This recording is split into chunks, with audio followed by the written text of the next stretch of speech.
अस्सलाम वालेकुम एवरीवन, उम्मीद करती हूँ कि आप सब खैरियत से होंगे। इस कोर्स में मैं आपको 9th क्लास की कंप्यूटर साइंस पढ़ाऊँगी। यूनिट 1 है प्रॉब्लम सॉल्विंग। इसमें हम शॉर्ट इंट्रोडक्शन देखते हैं कि प्रॉब्लम सॉल्विंग है क्या। किसी भी पेचीदा मसले के हल के अमल को प्रॉब्लम सॉल्विंग कहते हैं। Problem solving is the process of solving complex problem. अगर आपको डेफिनेशन आती है कि प्रॉब्लम सॉल्विंग क्या है तो आप ये लिख सकते हो, problem solving is the process of solving complex problems. आगे ये बता रहा है कि इस यूनिट में ये क्या क्या करेगा। तो इस यूनिट में ये एक मसले को, किसी भी मसले को समझने और उसे हल करने का सबसे मौसर जो तरीका है उससे मुतारफ करवाएगा, वो बताएगा। प्रॉब्लम सॉल्विंग स्टेप्स हैं। तो सबसे पहला स्टेप जो है वो है डिफाइनिंग अ प्रॉब्लम, किसी भी मसले को बयान करना। अंडरस्टैंडिंग अ प्रॉब्लम, मसले को समझना। प्लानिंग अ सॉल्यूशन, मसले का हल ढूंढना। डिफाइनिंग कैंडिडेट सॉल्यूशन, एक फर्जी जो सॉल्यूशन है, एक फर्जी हल जो है वो बयान करना। सिलेक्टिंग द बेस्ट सॉल्यूशन, फिर इस सब में से बेस्ट सॉल्यूशन जो होगा, जो सबसे अच्छा हल होगा, वो सिलेक्ट करेंगे। इसको अब हम डिटेल में पढ़ते हैं। Problem solving steps. In order to solve a problem, it is important to follow a systematic approach. किसी भी मसले के हल के अमल के लिए एक मौसर तरीका बहुत ज़रूरी है। In the following, we discuss different steps that we follow to solve problems. किसी भी मसले को हल करने के लिए, एक अच्छे तरीके से हल करने के लिए हम कुछ स्टेप्स इसमें डिस्कस करेंगे, जिसमें सबसे फर्स्ट स्टेप जो है वो है डिफाइनिंग अ प्रॉब्लम, यानी कि मसले को बयान करना। A well defined problem is the one that does not contain ambiguity. किसी भी वेल डिफाइंड प्रॉब्लम के अंदर जो है कोई शक व शुबा नहीं होता। ठीक है, तो इससे क्या होता है कि आपकी जितनी भी कंडीशन है वो बिल्कुल एक अच्छे तरीके से स्पेसिफाइड होती हैं और उसका जो गोल होता है वो भी क्लियर होता है।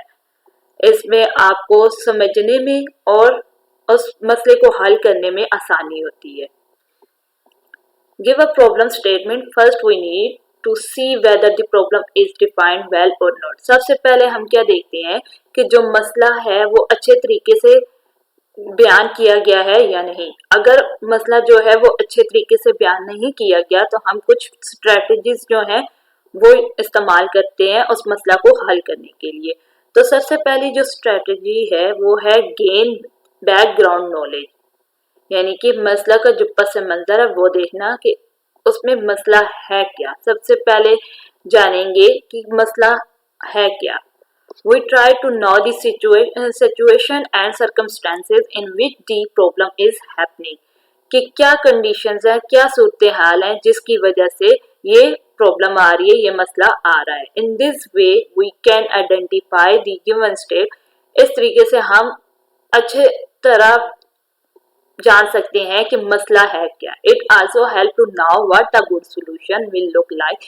इससे हमें जो है एक अच्छा सॉल्यूशन भी मिल सकता है।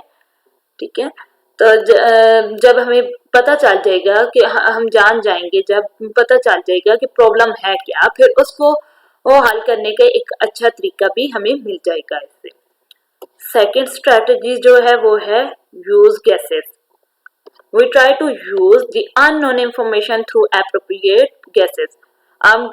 हमें जब कोई इंफॉर्मेशन नहीं दी जाती तो उसके लिए हम गेस करते हैं कि इस तरीके से हम इस मसले को हल कर सकते हैं। These guesses may be based upon our past experience.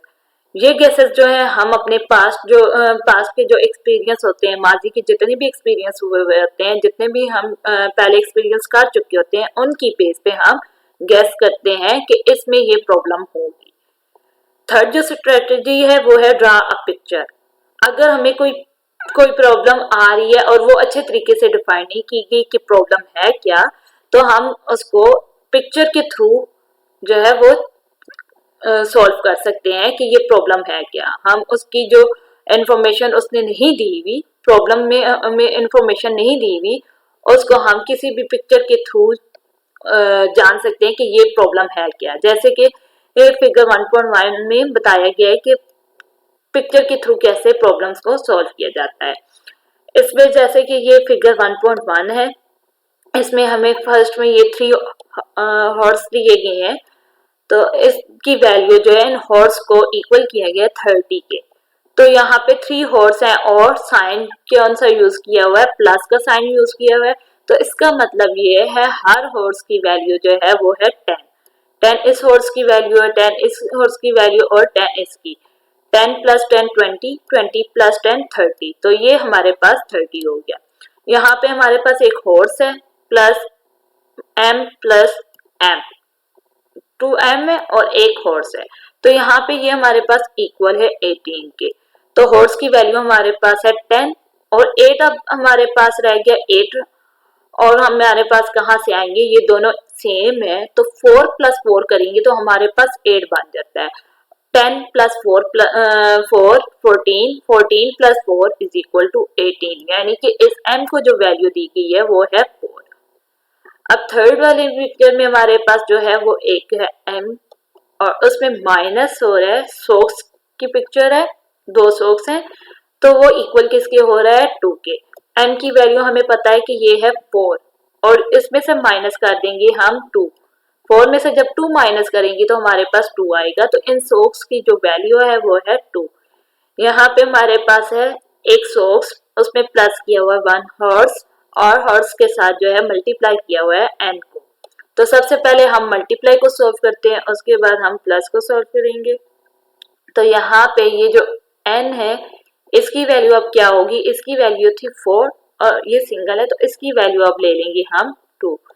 तो 2 मल्टीप्लाई 10 इज इक्वल टू 20 और 20 प्लस 1, यहाँ पे हमारे पास आंसर आ जाएगा 21।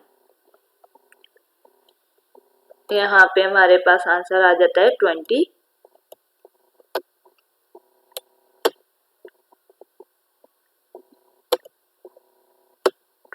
आंसर आ जाता है, ठीक है।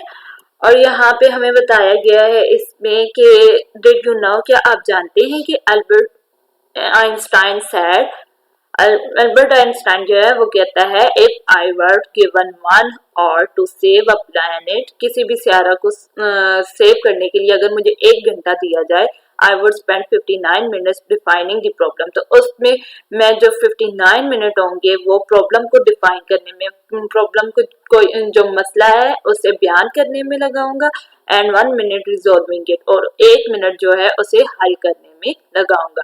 तो इससे पता चल रहा है कि प्रॉब्लम को डिफाइन करना कितना इम्पोर्टेंट है।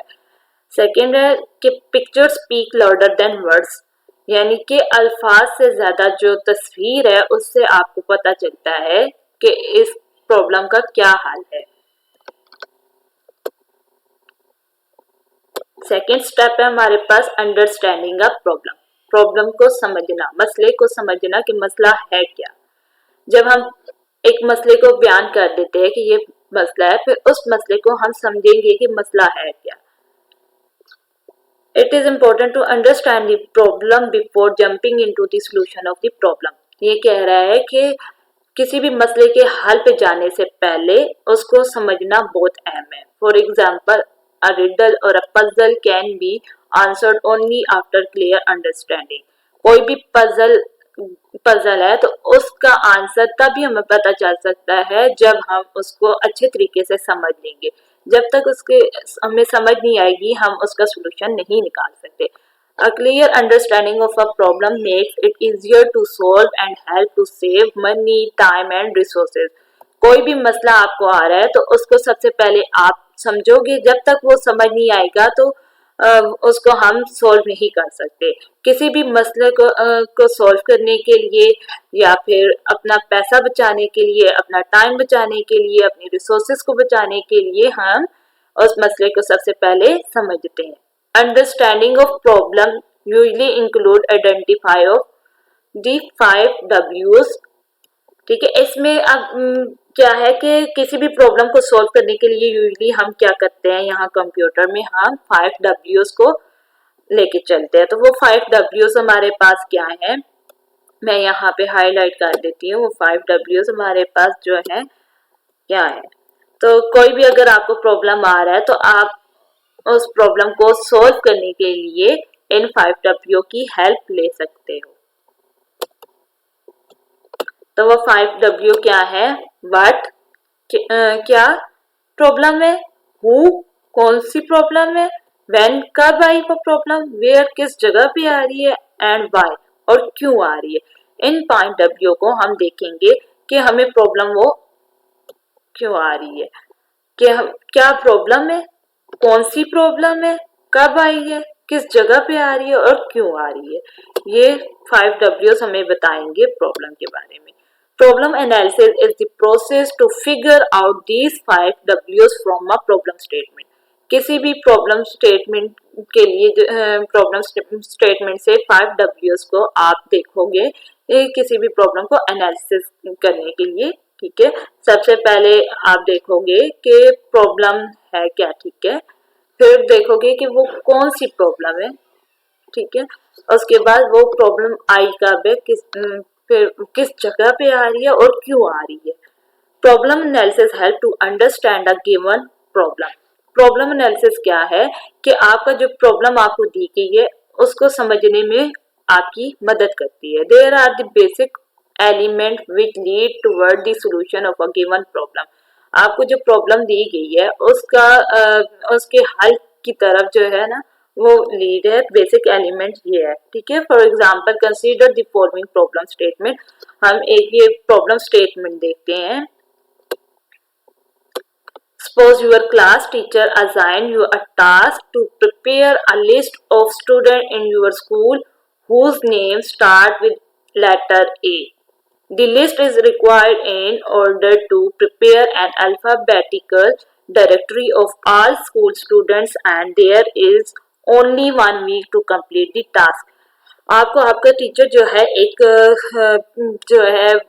एक टास्क असाइन करता है कि आपने स्टूडेंट्स की स्कूल के अंदर जितने भी स्टूडेंट्स हैं उनकी एक लिस्ट बनानी है जिनके नाम जो है ए लेटर से शुरू हो रहे हैं, और वो अल्फाबेटिकल डायरेक्टरी जो है आपने तमाम स्कूल के तमाम स्टूडेंट्स की लेनी है, and there is only 1 week, और उस टास्क को कंप्लीट करने के लिए आपको सिर्फ 1 वीक दिया जा रहा है। तो इसको आप कैसे सॉल्व करोगे? 5W से। We can analyse this problem by identifying 5Ws। यहाँ आप 5W से इसको आइडेंटिफाई कर सकते हो। इन 5W से हम आइडेंटिफाई करेंगे कि प्रॉब्लम क्या है।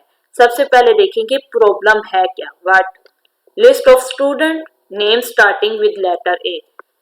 प्रॉब्लम क्या है कि स्टूडेंट की एक लिस्ट निकालनी है जो कि नेम किस कहाँ से स्टार्ट हो रही है, लेटर ए से जिनके नेम स्टार्ट हो रहे हैं वहां से। ठीक है, लिस्ट ऑफ स्टूडेंट है लेकिन लेटर ए से जिनके नेम स्टार्ट हो रहे हैं उन स्टूडेंट्स की लिस्ट बनानी है। हु है कौन जिनकी वो लिस्ट बनानी है, वो स्टूडेंट्स हैं। ठीक है, वाई क्यों बनानी है, to prepare the directory of students. Students की जो डायरेक्टरी है ना उसे प्रिपेयर करने के लिए, तो वाई भी बता रही है। अब इसमें व्हेन कब करना है, उन्होंने टाइम दे दिया आपको वीक का, विद इन अ वीक, और किस जगह से आपने वो करना है, स्कूल से, वेयर, स्कूल। ठीक है, figure 1.2 show the metaphorical representation of problem where the red light presents a problem, the yellow light represents its analysis, and the green light represents the solution. तो यहाँ पे हमारे पास जो फिगर 1.2 है, ये फिगर, इसमें हमारे पास ट्रैफिक लाइट्स है। ठीक है, सबसे पहले हमें ये जो ऊपर रेड कलर की लाइट है ये क्या डिफाइन कर रही है, ये डिफाइन कर रही है प्रॉब्लम को कि ये प्रॉब्लम है एक, और ये येलो लाइट जो है ये एनालिसिस कर रही है। ठीक है, जब ये रेडी होता है सिग्नल उससे थोड़ी देर पहले ये येलो लाइट जो है वो ऑन होती है। ठीक है, जब ग्रीन लाइट ऑन होगी तो हमें पता चल देगा कि ये सॉल्यूशन है।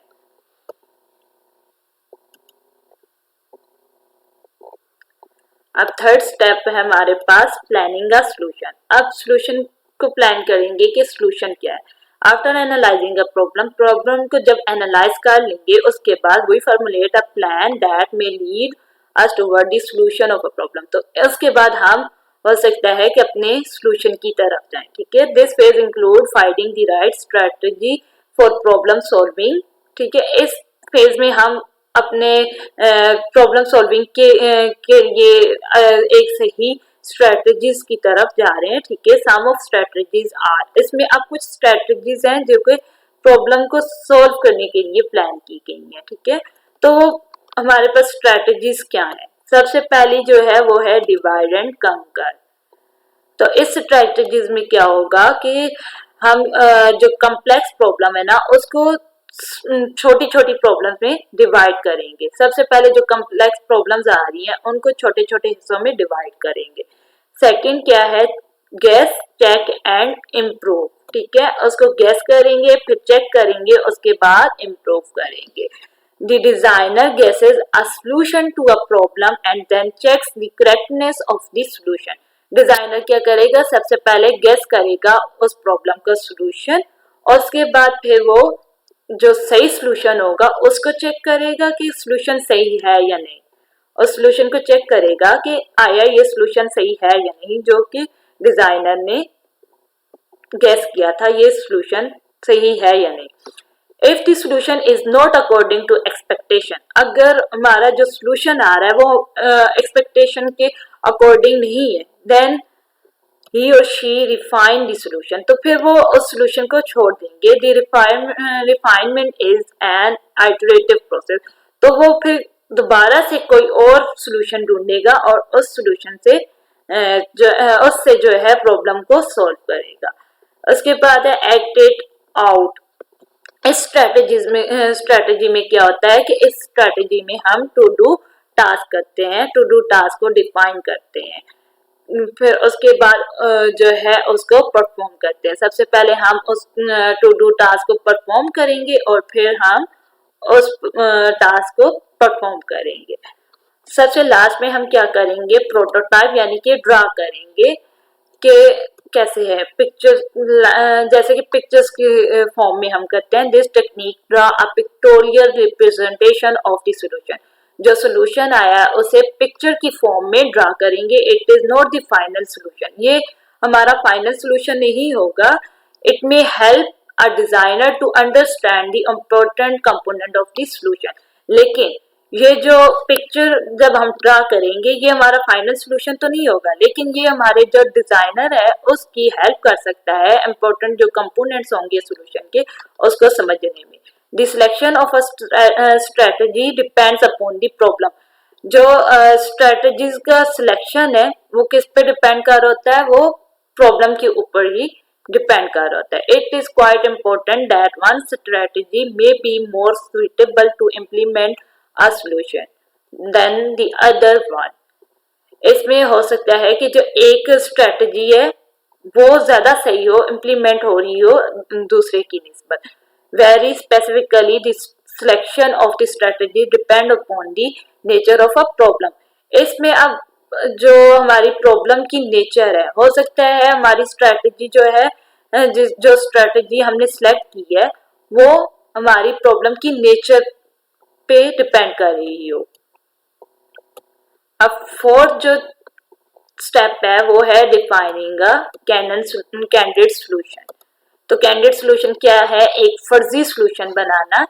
The word candidate refer to something spontaneous and unplanned, यानी कि कोई प्लान करके नहीं कर रहे होते बल्कि एक फर्जी सॉल्यूशन हम बना रहे होते हैं। For example, if you are asked to find number of student in your school, अगर आप कहते हो कि आप पूछते हो कि आपको जो है अपने स्कूल के अंदर स्टूडेंट्स को देखना होगा कि कितने स्टूडेंट्स हैं हु कैन प्ले क्रिकेट, जो कि क्रिकेट खेलते हैं। ठीक है, अगर आपको अपने पूरे स्कूल के अंदर वो स्टूडेंट ढूंढने हैं कि कौन कौन जो है वो क्रिकेट खेलते हैं, कितने स्टूडेंट्स हैं वो जो कि क्रिकेट खेल रहे हैं, you can estimate by finding cricket player in your class. आप सबसे पहले क्या करोगे? अपनी क्लास के अंदर से क्रिकेट प्लेयर को ढूंढोगे and then multiply it by the total number of class in your school.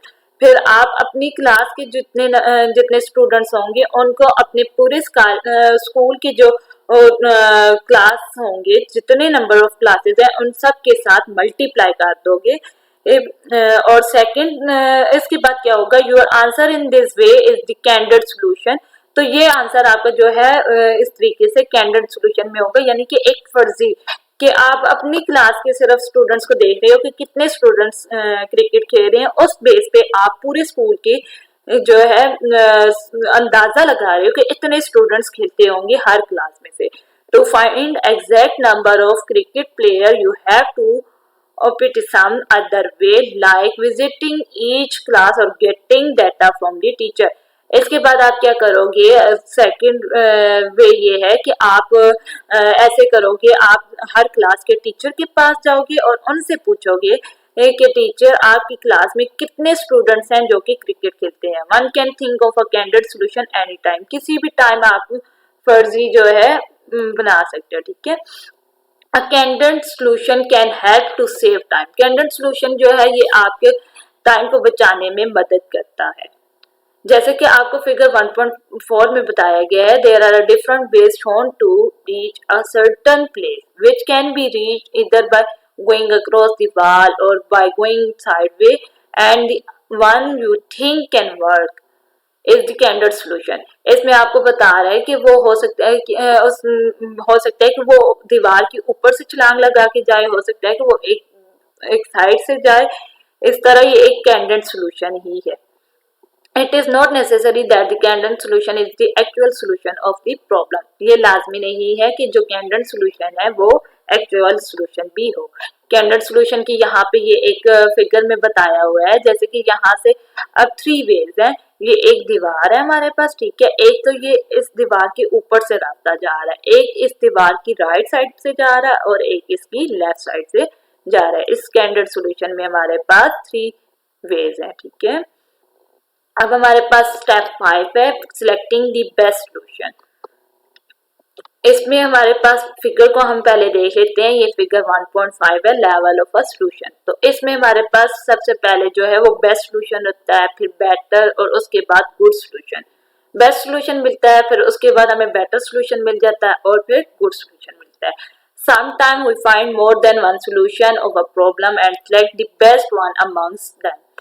अक्सर हमें ये होता है ना कि बहुत से सॉल्यूशंस मिल जाते हैं, एक से ज्यादा सॉल्यूशन मिल जाते हैं, लेकिन हम उनमें से एक जो सबसे बेस्ट सॉल्यूशन होता है वो सिलेक्ट करते हैं। For example, assume that name of all the student in your school are available on the website and you are asked to search a particular name। आपके स्कूल की जो वेबसाइट है उस पे सब स्टूडेंट्स के नेम है, लेकिन आप कुछ स्टूडेंट्स का जो है डेटा कलेक्ट करना चाहते हो, तो वो आप कैसे करोगे। You can solve this search problem by either of the following method. आप इसको सोल्व कर सकते हो, इस प्रॉब्लम को जो है आप सोल्व कर सकते हो मुख्तलिफ मेथड्स के थ्रू। सबसे फर्स्ट क्या है, look at each name on the website one by one until the name is found or the list is over। आप जो है उस पूरी लिस्ट को 1 बाय 1 देखोगे कि जब तक आपको वो नेम नहीं मिलता आप उस वेबसाइट की वो पूरी लिस्ट जो है वो देखते रहोगे। तो इसमें आपका बहुत सा टाइम वेस्ट होगा। टेक सेकंड जो है वो स्टेप्स क्या है, take print out and search the required name. आप सेकंड में ये कर सकते हो कि आप एक प्रिंट आउट उसका निकाल लोगे और फिर वहां से सर्च आउट करोगे। तो इसमें भी आपका टाइम वेस्ट होगा। सबसे पहले इसमें आपका टाइम भी वेस्ट होगा और आपकी मनी भी वेस्ट होगी, आपका पैसा भी जाया होगा। सबसे पहले आप जाओगे, प्रिंट आउट निकलवाओगे, उसके पैसे भी दोगे और फिर उसके बाद जो है आप उस पूरी लिस्ट के अंदर जो है सर्च करोगे वो नेम। फिर हमारे पास थर्ड सॉल्यूशन क्या है कि नेम को आप कॉपी करोगे और एक्सेल शीट के अंदर, ठीक है, एक्सेल शीट के अंदर आप उसको पुट करोगे और उसके बाद उसको सॉर्ट करोगे अल्फाबेटिकल ऑर्डर के अंदर। और जब वो सॉर्ट कर लोगे उसके बाद आप सॉर्टेड लिस्ट के अंदर जो है सर्च कर सकते हो। लेकिन इसमें भी आपको मेहनत करना पड़ेगी। आप सबसे पहले उस वेबसाइट से कॉपी करोगे नेम को, फिर एक्सेल की शीट में डालोगे, उसके बाद उसे अल्फाबेटिकल ऑर्डर में जो है वो सॉर्ट करोगे और उसके बाद उसमें से आप सर्च करोगे वो नेम कहाँ पे।